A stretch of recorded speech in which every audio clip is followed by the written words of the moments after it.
Hello, everyone, and welcome to the LLG vlog, your fortnightly roundup of local government law and practice. You're with me, Dennis Hall, LLG Bulletin Editor, and as usual, Helen Bennett, LLG's Executive Director of Policy and Governance. Great to see you once again, Helen. Lovely to see you, Dennis. Always a pleasure. Right, well, let's crack on, shall we? Yeah. Because today we're looking at the Employment Rights Act 2025, one of three big pieces of legislation, if you'll Mm. recall, Helen, that were passed towards the end of December in a flurry of legislation. So it's quite a big piece of law to look at. Yeah. And we've got some commentary that's been added since it was passed. People have had an opportunity to look at this. It was heralded, of course, as the biggest shake-up in workers' rights in a generation. The Employment Rights Act 2025 went over its final parliamentary hurdle just before Christmas, as I say, Mm. and now will be brought into force over the next 2 years.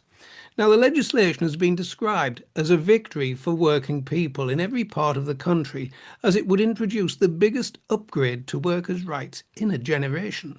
Yeah, but lawyers are saying that the Act is likely to, I think, increase litigation, Yeah. which will place further strain and potentially overburden the employment tribunal system, in which at the moment, I believe, parties are already waiting, probably, I think it's around 18 months for final hearings. Mm, So, big problem. yeah, and the wide-ranging Act will introduce, so there's going to be what's actually it was talked about a lot in the run-up, these day one rights. They're Yeah. going to apply now to paternity leave, unpaid parental and bereavement leave, and statutory sick pay. And I think there will also be increased day one protection from unfair dismissal and enhanced protections against dismissal for pregnant women. Now, the unfair dismissal one, that was subject to a lot of debate in the passage of the bill. And I have to say, I think there might have been an indication about a 3 month notice period on that. And I have to say, I'm not Hmm. entirely sure I understand exactly where that's laying now. Whilst I remember, Dennis, sorry to go off Mm. tangent, but we are holding the Employment Rights Act webinar with Alison Cook from VWV. It's in the events pages, and I think everyone should come along to Yeah. talk about that. But I Yeah. apologise, One I've to gone off watch out for. absolutely. I've gone off on a tangent as I'm prone to do. No, no, Um, that's fine. but I think to give a sense of the impact, if we look at the new measures, I think 32,000 more fathers and partners each year will be allowed to take paternity leave, and 1.5 million more parents to take unpaid rather parental leave, and those are statistics which have been provided by the government. And as you say, it's a huge impact. Mm. And meanwhile, on strengthened statutory sick pay by removing the lower earnings limit, this will mean 1.3 million workers will now be able to take time off when they're unwell without worrying about being paid. And the number of workers on 0 hours contracts has risen over the past decade to over 1 million. And the Act will end what some view as Mm. exploitative 0 hours contracts, strengthen collective and redundancy rights, and give unions greater freedom to organise, represent, and negotiate on behalf of their workers. And it establishes a Fair Work Agency to enforce those rights. That's something entirely new. That is entirely new, and it'll be interesting to see how it operates in practice. Actually, we're seeing quite a new number of new entities. I was thinking about the audit office Mm, coming into establishment via this government. Well, in line with the Law Commission's recommendation, and we have to go back to 2020 for that, the Act increases the time limit within which employees can lodge a claim with the Employment Tribunal, and that's going to move from 3 to 6 months. And actually, having been involved with employment matters, that 3 month window was always delicate to hit, and the tribunal traditionally would not allow extensions mm, much more robustly than, say, the county court would in terms of moving direction amounts, but mm, that's the wrong word, but you know what I mean. But ministers hope, as I understand it, that this will give all parties more time to resolve disputes mm. internally and through conciliation, probably with ACAS, thereby reducing the risk of cases coming to the tribunal system in the first place. And that's very sensible, I think, because often the two have to go hand in hand, and it's a Mm. bit odd to be starting essentially litigation and trying to mediate. But the fear of rising litigation is based on data from the Ministry of Justice. which shows that from July to September of last year, the number of single claims received by the Employment Tribunal rose by 33%. That's quite significant compared with the Yes. same period the year before. So that's a massive uplift. Um, It is and indeed. yeah, but the number of cases that had actually completed during that time fell by 10%. So we've got a bottleneck already. Yeah, yeah. Now, I said at the top of this piece, Helen, that the time's now come for us to take stock of some reactions to this massive piece of legislation. Mm, First, looking at the government, Prime Minister Keir Starmer has said, "We have proved that what a pro-business, pro-worker government can achieve, a modern framework for workers' rights. This act sets in motion an increase in living standards, supporting productivity and, importantly, more security and dignity for people in work. When we said we'd bring work into the 21st century, we, the government, meant it, and we've delivered it with this legislation." That's what Keir mm. Starmer said. Well, the Secretary of State for Business and Trade, that's Peter Kyle, he said that the landmark Employment Rights Act will transform workplace law for the excuse me for the 21st century, bringing stronger protections and the fairness every worker deserves. And he also went on to say that he believes this change, well, the government and himself believe the change is a vital part of creating and maintaining good jobs and fair pay. And the government is championing responsible businesses, driving fair competition, and creating a future where hardworking people enjoy real security and opportunity.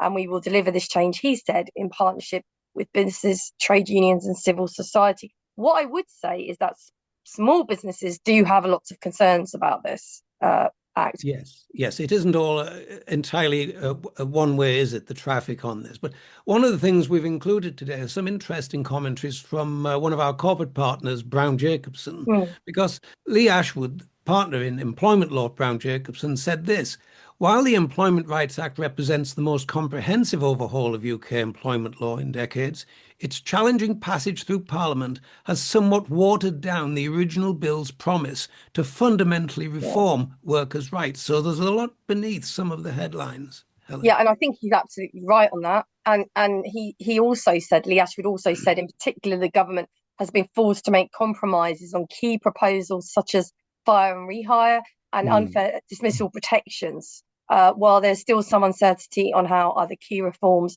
will look, given there are more legislative steps to take. And what he's saying there is, of course, the delay in the rollout of things over the next two Yes. years. Yeah. Yeah. And Ashwood added that most of the changes in the law require commencement regulations to Mm, bring them into force, and many require further substantive regulations, together with associated consultation before they can actually be brought into effect, as you say. And mm. he said this, and his quote is, "Therefore, some of the biggest changes, including to collective redundancy consultation, guaranteed hours contracts, and unfair dismissal, none of this will come into force until 2027. And equally, the final detail of the secondary legislation may be impacted by the responses to the various consultations yet to take place." Well, I think we have to accept that despite the government's intention, it might, will it happen? I mean, there's no guarantees that they will actually see through to fruition. And again, we're seeing again substantive provision being allocated within secondary legislation and not in the primary act itself, which is, Indeed. And yeah, one of the things we've said many times when we've discussed legislation, and I know that the politics is not our concern, but one thing that what everybody will agree upon, whatever their political views, we're living in a febrile environment as far as politics are concerned. We cannot predict with certainty the outcomes with regard to some of these provisions yet to be made. yeah. You said it far better than I did there. Um, so let's take a look at what the Law Society are saying about it. Mark Evans is the current president of the Law Society, and he's been calling for greater investment in the tribunal system. And actually, I mean, this is across the board in the whole court Yeah. system, isn't it? But he says that there needs to be greater investment to manage the high and growing backlogs of cases. And he warns that if the new rights are not matched with adequate resourcing, delays will inevitably increase. Now, ministers claim and indeed expect that the Fair Work Agency will offset the expected rise in cases. Hmm. Don't Hmm. know. Well, yeah. Don't know Well, what we'll just powers they're going to have. Yeah, we're going to have to see how this plays out, aren't we? Absolutely. Evans asks for more clarity, a firm commitment to increased funding to ensure that there's sufficient capacity and resources to successfully manage its workload. Now, all that seems reasonable, and Evans goes on, for the new act to serve employees and employers alike, the government must address how rights are enforced, or Mm. it will fail to create a balanced and functional system. Well, one commentator I came across has suggested that the Act will increase demand without addressing constraints on the tribunal system, and that any Mm. meaningful reform should go hand in hand with substantial measures to tackle tribunal delays. It's the same theme. It seems to be the consistent concern, actually. Yeah. Let's take a look at a little bit of the detail, Dennis. I Yep. think we should. Yep. The legislation also includes, I believe, a new legal duty upon employers to provide information to workers, telling them about their right to join a trade union. That's a big step. And clearly, unions will gain stronger rights Mm, to access the workplace to carry out union activities. And there are fines of up to £75,000 for a first breach and £150,000 for repeat offences where breaches of these provisions may occur. mm, And a late stage amendment to the Act removed the statutory cap on compensation for unfair dismissal. This is interesting. yeah. And it's set at whichever is lower between 12 months gross pay and Mm, £118,223. mm. That is a big change, actually. We've also seen predictions in the trade press that the change will make some dismissals, especially when we talk about high earners here, Yeah. more complex and expensive, which may lead to a reduced appetite to resolve disputes before litigation. If claim numbers increase significantly or employee expectations become unrealistic. But nonetheless, it is expected that these disputes will become more focused with less incentive for employees to include weak discrimination grounds or weak whistleblowing claims to get around the unfair dismissal compensation cap as it Yep. currently stands. Yep. And we I normally can. see add-ons, don't we? So there will always be the unfair dismissal Yep. and Yep. another element. Yeah. Indeed. And then there are these provisions on non-disclosure agreements. The restrictions, commentators suggest, may well lead employers to contest harassment and discrimination claims more vigorously to guide against reputational risks, and employees may be the ones pushing for settlements in such cases. Again, another sort of slant on the legislation that may not Yeah. have been intended by what's been passed. Interesting. Then let's go back to an important point you made earlier, back to the backlogs with court hearings. And as you say, this could apply to any aspect of the judicial system. Addressing the Law Society concerns, the government says our changes to unfair dismissal will remove incentives for unnecessary complex claims and for out make it quicker and easier for employment tribunals to deliver fair outcomes. Well, I think that is Mm. a wish more than a certainty, Helen. Yeah, and I think the government has also said that they are trying to fix, well, they are also fixing the system by ensuring more cases are resolved before reaching tribunal, as well as recruiting more judges. That's if you reduce the cases, I'm interested to know why you'd be wanting more judges. But Well, actually, yeah. I Yes, do, reading but I do, between the lines there. yeah. But I do know that there is a recruitment and retention issue with the judiciary, and also uh, a judiciary that reflects society as well. There is a problem that needs addressing there. But officials also pointed to measures taken to address the tribunal backlog. So this is defending the situation, including the recruitment of up to 1,000 judges and tribunal members across the court and tribunal system as a whole, and deploying legal officers to manage cases, developing modern care management systems, and using remote hearing technology. We'd like that in local government, please, where it's deemed appropriate by a judge. Indeed. I think perhaps to encapsulate what you've said, the government have got both ends burning with this one, haven't they? More judges, but then they don't expect more cases. Well, we will see, won't we? We Now, will. some important questions. We'll round off the end of this with some questions for our viewers, our members. Um, Here's some questions, and I'd be interested in the answers to this. Well, what do you think will be the main impact of the Act for local authorities? I think it would be good for LLG to capture a picture on this, Helen, where the changes people think are likely to likely to occur for our sector? Yeah, I think that's a really important question, and I think it's one we're definitely going to be talking to our corporate partner VWV with when Alison comes along to Indeed. talk to us, because I think that we could usefully do a bit of mapping here. Actually, Yep. I think you're probably more likely to know about a trade union if you do work in local authority than perhaps. Mm. But maybe I'm wrong. Actually, maybe that's not the case anymore. Certainly Yeah. used to be.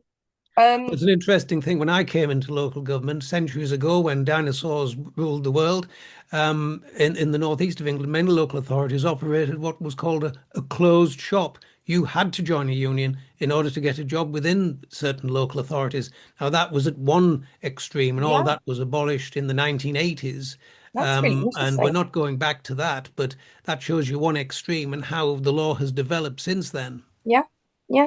And we're going back round, aren't we? It's cyclical, and we you could see it in other areas of the law, like tenants' rights, and all, it's going Mm. back round again. But Things I are think being rolled back, aren't there? There's some major changes in like with the common hold that we were discussing the other day. I think this is a turning point piece of legislation, but it's anybody's guess as to how actually in practice it'll roll forward. well, I think that's the point, isn't it? And the unforeseen consequences, we just don't know. But this Mm. question around whether or not tribunal cases will increase, I wonder whether there will be sector disparities in Yeah. those uplifts. So actually, will we see more in the Mm. public sector as opposed to potentially elsewhere? And if so, will that what where will we see these increases? What types of cases will we see these increases? And I think that's going to be really interesting to know as well. Yeah. So it's over to our viewers on all of those things. Answers, please, to the LLG forum page on our website. And don't forget that important seminar online Yeah, from LLG with VWV. Look out for that and make a booking. Well, I think that's all for us for now. I think that's a wrap. Would you agree? I agree, Dennis. Yeah, That's absolutely. all for this episode. So we'll see you next time with more legal insights and more updates from both of us. Thank you very much. Bye.